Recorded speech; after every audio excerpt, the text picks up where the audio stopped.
I'd like to talk to you about your financial future, and I hope those figures become applicable to all of you as we go along. And I'd like to start by posing a problem for you. Incidentally, I'm just going to talk for a couple minutes, and we'll do Q&A, because what we want to do is talk about what's on your mind. But I'd like you to think about this for just a second. If, as we walked out of here today, I said I would like to buy 10% of your financial future, I was going to write you a check today. From this day forth, you were going to give me 10% of everything you earned. How much would you want to charge me for that? I'm going to buy 1/10 of you. I may take the low bid, incidentally, so be careful what you write down. Well, I think if you thought about that a little while, as you contemplate that for a few minutes, you're going to get a check from me today. You can do anything you want with the money, but from this day forth, you have to give me 10% of what you earn. I think it would be very foolish of you, any of you, if you asked for less than, say, $50,000. Now, it's going to be a few years before you're out earning money, and so I've got a few years of dead money there. But then I would start getting this royalty on you as you went along. So I really think that if you thought about it, most of you would want a fair amount more than that, and I think you'd be right. Fortunately, I didn't make this deal with anybody when I started out, so nobody's got a 10% royalty on me. But I think that $50,000 would sort of be the absolute minimum. And if you think about that, that means that right today, you are worth $500,000, because if 10% of you is worth $50,000 in cash today, your potential is worth a minimum on a 100% basis of $500,000. That is the big financial asset you've got. It's way more important what you do with that $500,000 asset that you own today, whether you decide to buy stocks or bonds, or whether you put your money in a mutual fund or pick your own stocks or anything of that sort. The biggest financial asset that you have going for you by miles is the value of your own earning power over the years. So that's really what you should focus on. If you're focusing on your financial future, that means you should focus on you. Because whether your 10% is worth $50,000 or $100,000 or $300,000, which would be $500,000 or $1 million or $3 million for all of you, whether it turns out to be one or the other is really dependent in a very large part on what you do in the next few years. All of you in this room have the brains to do extremely well in life. You've all got the energy to do extremely well in life. And then the question is, how do you apply it? If you've got a 200 horsepower motor, do you get 200 horsepower out of it? Do you get your full potential, or do you get 100 horsepower or 50 horsepower? Now, there's two things that can hold you back in getting the full horsepower out of your engine, whatever it may be. All of you have big enough engines. And one of those is a lack of education. But that probably isn't going to happen to very many people in this room. If you did have a lack of education, if you didn't have a chance to get a decent education in life, it wouldn't make any difference what that potential was, because you'd never unlock it. But the second most important thing, and equally as important, is in terms of the habits that you develop, in terms of what you do with yourself.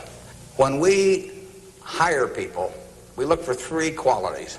We look for integrity, we look for intelligence, and we look for energy. But if they don't have the first one, integrity, the other two will kill you. Because if you're hiring somebody without integrity, you really want them to be dumb and lazy, don't you? I mean, last thing in the world you want for them is to be smart and energetic. So smart and energetic only goes with integrity. You make your own decision on that. You can't change your IQ or how far you can throw a football or how high you can jump or the color of your hair very easily. But you can elect to have integrity that matches anybody else's. And if you match that with intelligence, which you have, and energy, which you have, you will get an extraordinary result, and you'd be very foolish to sell me 10% of yourself for $50,000. On the other hand, if you don't match it with that, your potential will, in a significant part, go unused. And I'll give you a little simple test to apply in terms of thinking about the kind of habits you want to develop, because you can have any habits you want to be. You can be lazy, you can be prompt, you can be late, you can be honest, you can cut corners. I mean, you have all these choices, and those are choices for you to make. Nobody else is going to make them for you. And I would suggest that you play this little game with me too. Think about the person you would most like to be in life. So maybe it's one of your contemporaries, maybe it's somebody a little older, but pick out the person you admire the most, the person that you'd change places with if you could. And then write down why you admire them. Just put it on a piece of paper. And then figure out the person that you would least like to change places with you. Who really turns you off? Who do you find repulsive? And list the reasons why that person turns you off so much. And put those down on the other side of the paper. And then look at that list. And you'll find that everything on the left-hand side, what you admire in other people, the qualities they bring to life, cheerfulness, generosity, all kinds of things, you'll find those are things you can do yourself. It's very simple. You got to apply yourself, but the habits you form in doing that early on will carry you through life. And on the other hand, you'll find that the things that make people repulsive, selfishness, obnoxiousness, all these things, egotism, are things that no one has to have. If you find those in yourself, you can get rid of them as long as you get rid of them early. So all I suggest is that you write down a list of what you admire, what you find contemptible, and decide that the ones on the admired side are ones you're going to acquire for yourself. And if you do that when you're young, it'll carry you through the rest of your life. This doesn't work if you do it when you're 50 or 60. By then the habits are too well formed. But if you do it early, behavior becomes a habit. So if you do that, 2 or 3 years from now, if you go through the same exercise, you'll find out that the person you admire the most is yourself.